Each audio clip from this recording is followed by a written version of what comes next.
So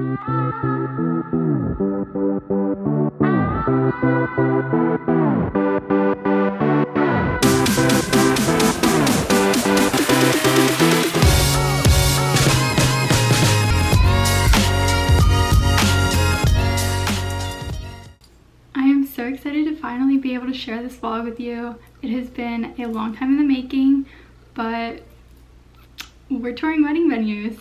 Crazy to say, but the time is already here.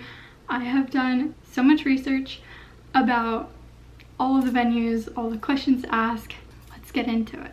So as you may or may not know, Adam and I are engaged. I am going to make this a series, so every big step along the way is probably going to have some sort of little vlog like this where I can share with you guys my experiences and we can figure this whole thing out together. So this week it's going to be wedding venues. We are touring 3 on Saturday. We are going home to Maryland. I'm going to take you guys on our tours. We are looking on the waterfront in Maryland, so obviously that already narrows it down by a lot. Definitely hikes up the price, y'all. The sticker shock, unreal. The first one we're seeing is called Herrington on the Bay, and that's in North Beach, Maryland. The second one we're seeing is a place called Chesapeake Bay Maritime Museum in St. Michael's. And then the last one we're seeing that day is called Osprey Point, and that's in Rock Hall. My mom and I will also be touring a venue on our own. The other one we're looking at, the fourth one, it's French. It's some sort of French name, but it's in Havre de Grace, right on the water as well. So those are the 4 we're looking at. Let's see how it goes. It is Saturday and we're on our way to the first venue. We are supposed to see Herrington on the Bay, and we're gonna see how that one goes. And of course we had to stop for a little Dunkin' and Uber bagels because we don't get that back in Austin anymore, and it's so sad. This venue actually has 2 completely separate spaces on their property for weddings. They both have different addresses, so it's not confusing to your guests, but we only toured one of those, and that's the one I'm going to walk through with you guys today. The venue itself was gorgeous. Here's where you kind of walk into. I love that little waterfall. I think it's so cute. That's going to be the reception area, but we're going to walk over to the ceremony space first. So obviously very pretty. We loved the water. We loved the green space. All of this is included because this venue isn't all-inclusive, so everything you're going to see is what we're going to get. We're walking over to cocktail hour now. This is the view our guests would have as they walk in. The whole patio we get to use for cocktail hour. We could totally do lawn games here. Really make it pretty fun, I think.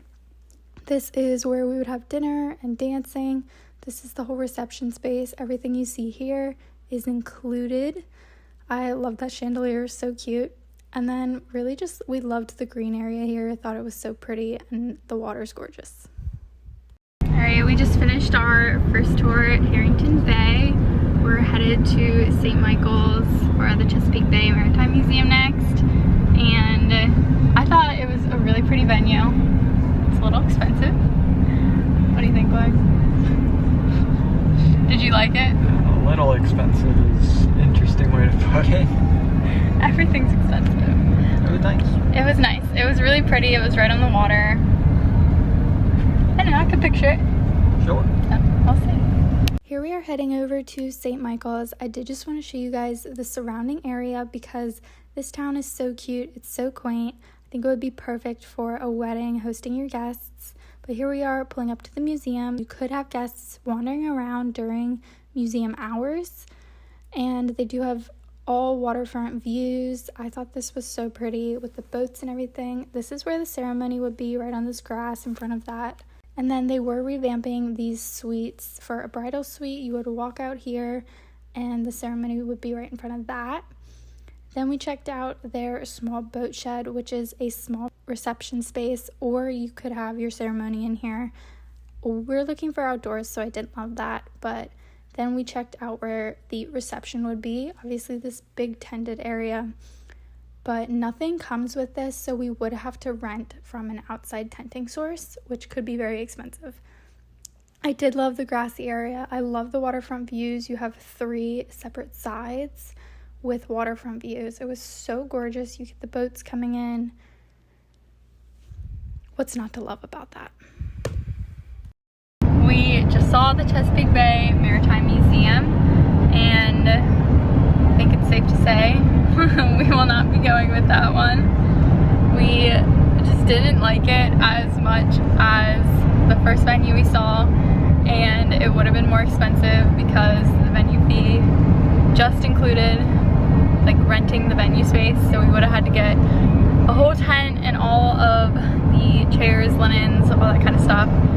So I think it would have been out of our budget, and we didn't really like the setup of the space, especially for the ceremony. It was kind of just blocked by all of the museum stuff they have there. But the reception space was really pretty. It wasn't for us. So now we are heading to Osprey Point, and we'll see how that one goes. Any additional thoughts? No. Alright.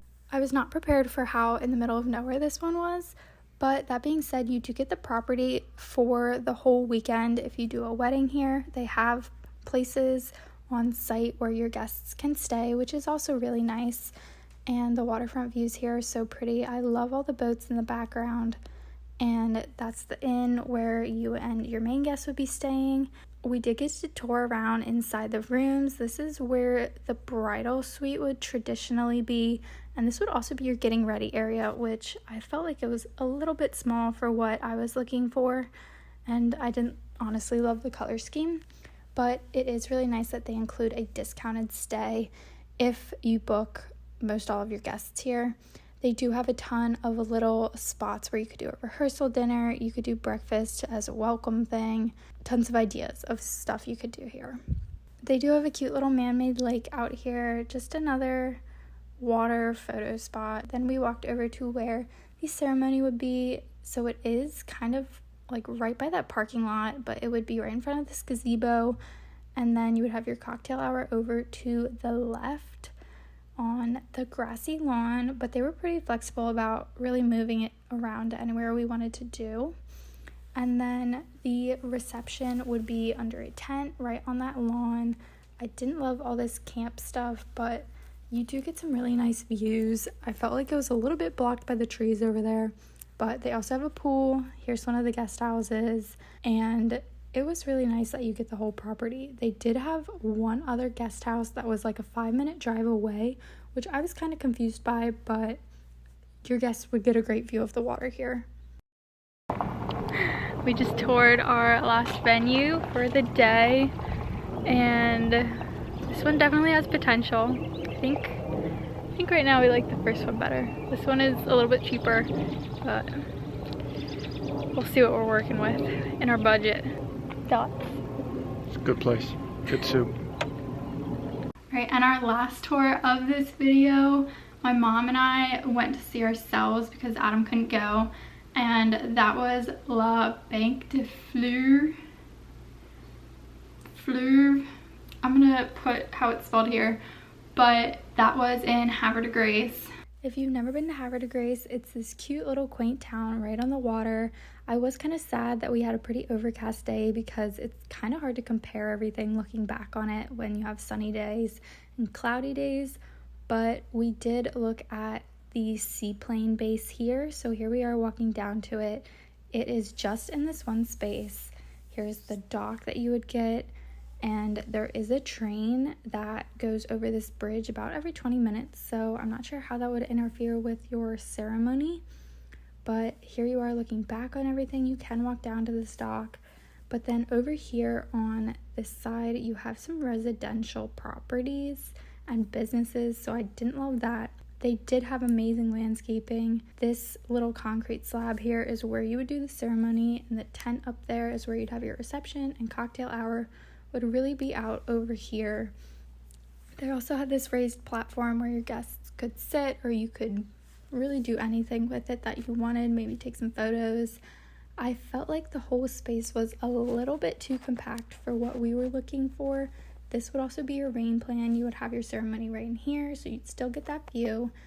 And everything in this tent is what comes with it. I didn't love the background of it. I felt like it was just a little bit closed off. I was looking for something more outdoorsy, but then everything you see here comes with that venue, and they did have an amazing bridal suite, a getting ready area, so I did love that.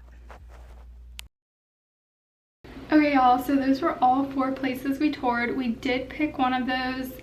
I'm not going to tell you guys which for now. You can make your guesses. But I did also just want to go over a recap of things I learned while going through this whole wedding venue touring process, because it is so difficult to do alone. It takes a lot of time, a lot of effort. I personally don't have a planner. I'm doing it on myself. So here's a couple things I would recommend to anyone that is doing this on their own or even just looking for venues in their spare time. But first of all, it is so important to ask the right questions to all of these venues. You really want to manage your expectations and know what you're getting yourself into. There can be a lot of hidden fees, like some of these places, they add on tax, they add on labor fees, and they don't really show you that when you ask for a quote, so it can be drastically higher than what you expected. I think some of the most important questions I found to be helpful that I might not have thought of beforehand were asking about financial minimums. Sometimes this can be a minimum guest count, sometimes it's the food and beverage minimum, sometimes it's just a general minimum. If it's like an all-inclusive or something, you definitely want to take that into account, because your wedding venue quote could be like 8 grand, and if it has a minimum of 30, that could totally price it out of your budget, which I actually saw with a lot of places that we did not tour. Next up, ask about vendor exclusivity. So a lot of these places will do pre-selected vendors or exclusive vendors. So if it's an exclusive vendor, you cannot use a different vendor. You have to pick one of those exclusive vendors. And then kind of similar with the pre-selected vendors, but sometimes they will just charge you an extra fee if you want to bring in somebody different that's not on that list. Some of these venues are also the exclusive caterers, so that's also important to keep in mind if you are really set on doing a certain catering style or a certain caterer that you know and love. Make sure you ask about that. Okay, another one, I probably heard this on TikTok, but I had no idea to even think about this. Ask about any other events that are on your day or your weekend, because a lot of these places are kind of turning into these wedding factories where they'll do 1-2 weddings in a day, a wedding every day of the weekend, all that kind of stuff. So you want to really know what to expect there, if there's going to be someone else at your venue before you, if there's going to be someone else there the day before and you can't do your rehearsal dinner there, all that kind of stuff. Another one I never would have thought to ask, is there any construction planned, or is there anything that is going to change before I have my wedding or after? So when I asked this to our first venue we looked at, they actually had the palm trees that you saw over the arch. They were going to remove them next year, so our wedding would be in 2 years. So those palm trees, we saw them there. We would kind of just expect they stay there. They will not be there. So all that kind of stuff, like when you're touring these venues, you kind of just assume it's going to stay the way it is, and it might not.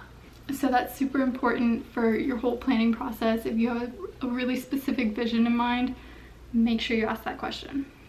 I also made a whole little post with all of the questions I asked that I felt were really helpful, so I'm gonna link that below for you guys. All right, my second piece of advice that I didn't really consider it going into picking our venues, but when we got down to picking a date, I think just really made sense for us was picking a meaningful date. So Adam and I are getting married on our anniversary, so that's obviously a date that's really meaningful to us. And going into it, we didn't have any real dates in mind. We kind of just wanted to see what our potential venues had available. So once we realized they had plenty available, because we're looking 2 years in advance, we had to kind of either just go with a random date or pick our anniversary. Picking something that was meaningful to us instead of a random date definitely helped, like, kind of the anxiety around, is the weather gonna be nice? What happens if it rains? Because regardless, the day is still really meaningful to us, and I'm not looking back thinking, oh, I wish I picked another date because it was nice weather. Thirdly, I would say celebrate the little things. There is so much that goes into this process. It can feel really overwhelming. If you need to take a step back from it, I've done that multiple times already, and it really very helpful. So celebrate the little things, romanticize the whole process. I've been wanting to do something where we get like the bottles of champagne, write our big goals on it, and then pop it and drink it when we accomplish one of those things. So just something that's making the planning process a little more fun. Now this one may or may not apply to you, but I would recommend after you get engaged, just taking a week, a month, depending on your timeline and your schedules, to just not plan anything. Don't start the process, just enjoy the time together, being engaged in this new chapter of your life. Just take a second to breathe before you jump into the whole process, because once you start, you're not stopping. So, and then lastly, that being said, I would start planning as far in advance as possible. I am a big fan of having a long engagement. From the time we got engaged to the time we will get married, it's going to be about 2.5 years. So totally fine with me. My perspective on that is like, if I'm with someone that I'm going to spend the rest of my life with, I mean, we're not in a rush. I think it also makes the whole planning process a lot easier if you have a ton of time to research, to figure things out, to take a step back if you need to, because it is going to get overwhelming. It is going to get really stressful. If you can do that without the added stress of feeling like you're behind schedule, it just makes the process a lot more relaxed. So I hope you guys enjoyed our little venue tour, and I'm so excited to one day share with you which venue we actually picked, and stay tuned for the next wedding episode.